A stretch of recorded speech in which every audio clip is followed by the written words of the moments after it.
Alethea, so once a patient goes to surgery, can you kind of walk us through what a day in the life of a surgeon and surgical tech is like?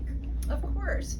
So we have our pre-op, which we give our patients ample information of what to expect. You know, we hand them all their prescriptions, you know, location, time, all of that. We meet them in or at the surgery center.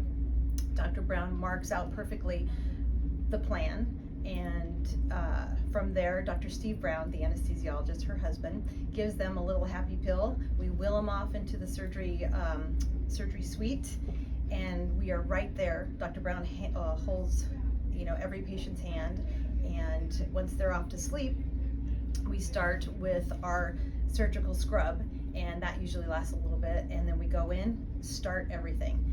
And the procedure can be anywhere from 2 to 6 hours, but whatever it is that we're doing, time goes by so fast. We are definitely in a zone, and our focus is 100% that patient. What is, would you say, the number one procedure that you do the most? You know, over the past decade, it's been breasts. She has an art, or she is an artist, and so that is the majority of what we do. And there is explant masto or just explant, but a lot of you know, breast lifts, and she's been doing this for so many years. So she started with these people when they were in their 20s, you know, and now they're, you know, gone through menopause, had their children, and it's time to get them out, get a breast lift, and we're starting to see their children, their grandchildren. I know, that is amazing. Such an honor. Yes. And a compliment. Absolutely. To Dr.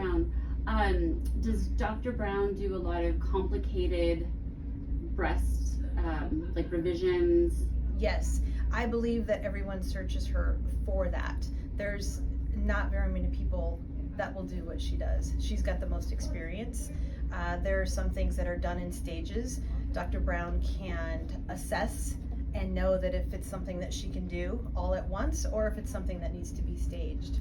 And that's what I love about her, is that she is very honest about what she can and cannot do. She knows her limitations. Absolutely. She's excellent at what she does. Absolutely. But she also knows if it's something that's not obtainable. Yes. Or if the patient expectations are not realistic. Correct. And if it's out of her scope, she has no issue, you know, referring them out to a colleague who does, you know, these things that she's not, you know, feels that it's in her, that she's able to do for the patient. Or if the patient is wanting something that is not realistic. Exactly. She's very upfront and honest. She doesn't sugarcoat anything. She tells you how it is. And a lot of the patients love that. They I've appreciate worked in practices where there have been a lot of dissatisfaction from patients, and it's because the expectations were never managed properly. Absolutely. And for her, that's her number one goal, is making sure that the patients understand what they're doing and they understand what the results will be. Yes, expectation is key. And she spells all of that out during the consultation. Okay, well, thank you so much, Alethea. You're welcome.